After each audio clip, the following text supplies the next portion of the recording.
Good morning po sa ating mga ka-farm dyan.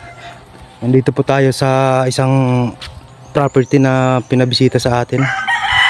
Along Barangay Road po, dito sa Lopez. Bale, nagsisimula po ang property dito. Ito pong ano na to, kahoy na to. Hanggang doon po sa may baba. Papunta po ron, palapad po doon sa may ano. Ito po ay tuhog nitong Barangay Road na to, mga ka-farm. Puntahan po natin yung kabilang dulo niya. Tapos papasokin po natin mamaya ang loob niya. Bale, ito pong mga kahoy na to, ito po yung pagitan dito sa kabila, mga ka-farm. Tapos hanggang dito na po. May sukat po itong 5 hektarya.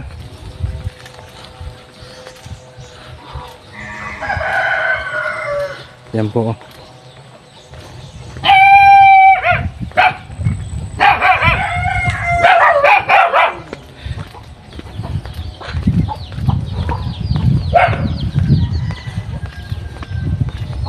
May mga kawayan siya, mga ka-farm, dito sa gilid ng ano, kalsada.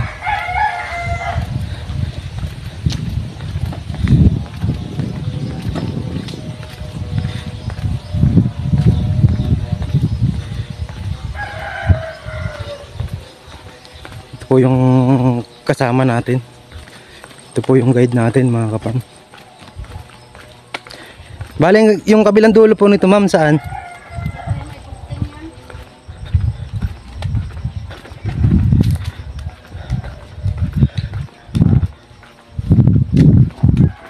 May posting nga kuya, basta masukal daw. Hanggang dito po sa may poste na to, mga ka-farm.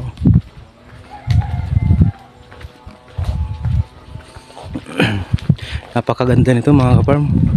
Medyo masukal lang po sa ngayon dahil ano, wala na pong nag-aasikaso kasi binibenta na po itong nasabing property. Pero pag nalinis po ito, napakaganda po nito. Tuhog po kasi ng Barangay Road eh. Ito po. Hanggang dito daw po sa may poste na to. Yan, marami po siyang kawayan ano sa mga gilid po ng ano niya. Itong nasabing property. Yan po ang kabilang hangganan. Bali may frontage po ito na ano nasa 300 meters po. Frontage po siya ng 300 meters. Atin pong papasukin yung loob nito. May mga nyug pa kaya ito, ma'am? Marami kuya daw dyan. Marami pa pala. So ito po yung kadugtong ng video natin, mga ka-farm. Atin pong papasukin itong nasabing property. Mayroon po siyang puno ng ano dito, di ko po alam kung pili po ba ito. Ano, napakalaki po. Taas.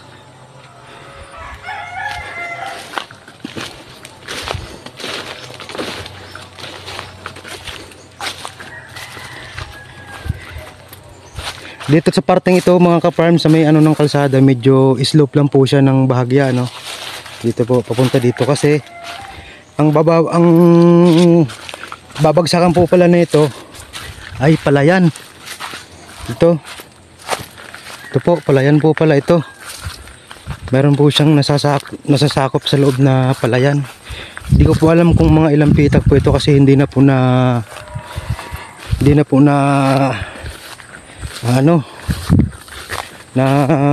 ayos, hindi na po nagagawa kasi binibenta na po itong napabayaan na po itong palayan na to. Ayan po, simula po dun sa may poste na tinuro ko doon, yan po nasasakop ng property hanggang doon sa may ano na yun, kahoy na yun, sakop niya po itong palayan na to. Siguro may mga ano rin po ito, mga 6 na pitak itong palayan na to. Tapos mga hardwood. Ayan, flat naman po siya, mga ka-farm. At saka marami pang nyug, nakikita nyo naman po sa video natin, Ayan, Yan po ang gilid ng kalsada. Dami pong saging, mga ka-farm, May mga saging. Puntahan po natin yung kasama natin.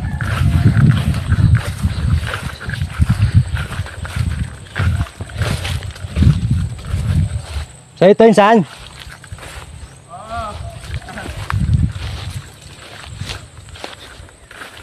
Ayan o. Ito po. Ito, santol po ata ito ano? Ayan, santol po. Ay, hindi. Ano po bang puno ito? Banaba. Oo, dalawang banaba. Mga kaparm, ito. Oo. Meron po bang sapa dyan?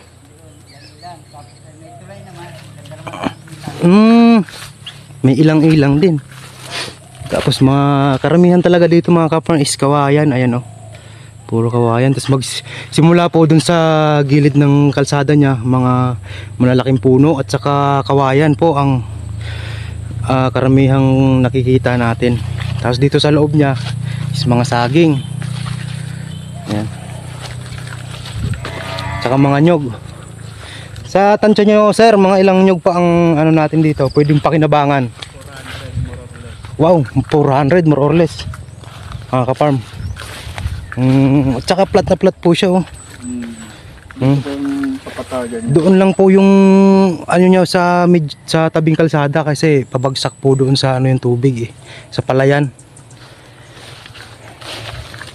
Pero dito po sa loob, plat na plat naman po.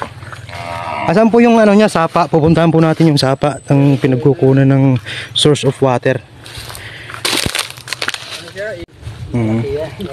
Hindi na daw po ito sapa mga kaparm, ilog na daw po ito. Isa sa pinakamagandang ano natin dito sa property ay itong ilog na to na pagkukunan ng ano. Ayan o, napakalaki nga. Pagkukunan natin ng source of water. Sako po ba ito sa loob ng property sir? Sako pa po siya. Bali na pa, gumigit na po itong ano, itong ilog na to. At saka ang kinaganda po nito, may tulay na siya, cemented. Ayan o, kasya po ang 4 wheels. Ayan po o.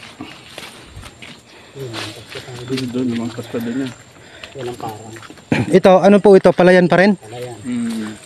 Wow. Puro 100% plat talaga. Itong property natin. Napakaganda at saka tuhog pa ng barangay road. Kita nyo naman po. Hindi na po kayo mahihirapan pa maglakad para mapuntahan nyo itong property. Nag-aano po sila ng mga baka rito, you know, mga livestock ang kanilang ano rito.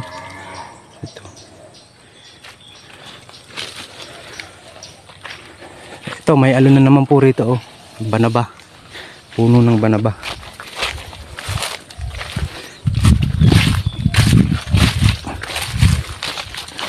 Yan po mga kaparm oh. Dalawa pala ang ano dito, pwedeng gawing palayan.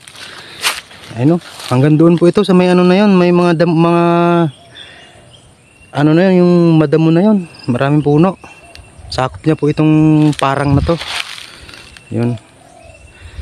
Yan po ata ang pagitan. Yan ba ang pagitan yung mga saging? Yung nyog doon sa kabila.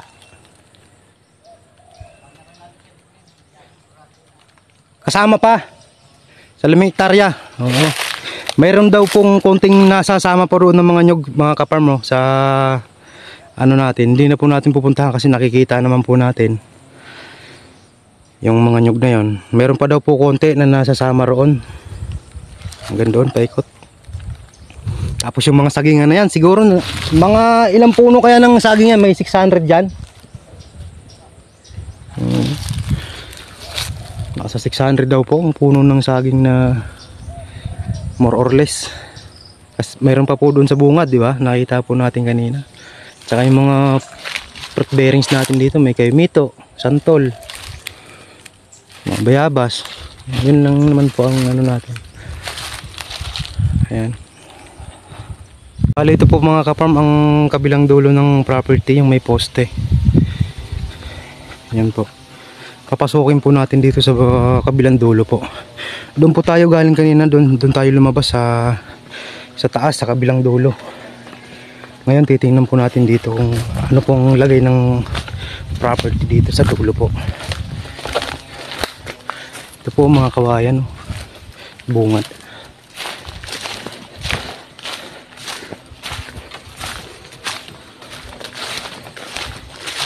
Mas maigi po rito gumawa ng daan mga kaparm kasi ano, flat po siya. Hindi siya slope. Hindi naman po kataasan talaga totally yung pagka-slope niya. Kasi ano lang po sa kalsada talaga. Yun, yun, yun.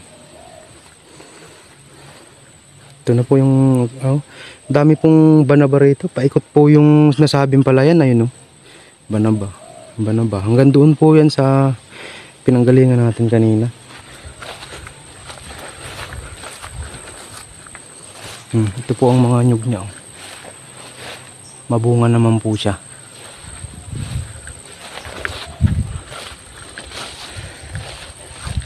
Ito po ang dulo ng tubigan.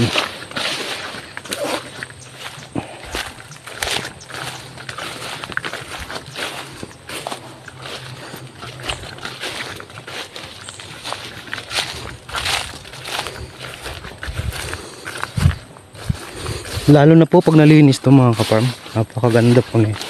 Yan, doon po tayo galing sa may mga sagingan kanina, ano, mga kaparm. Yan.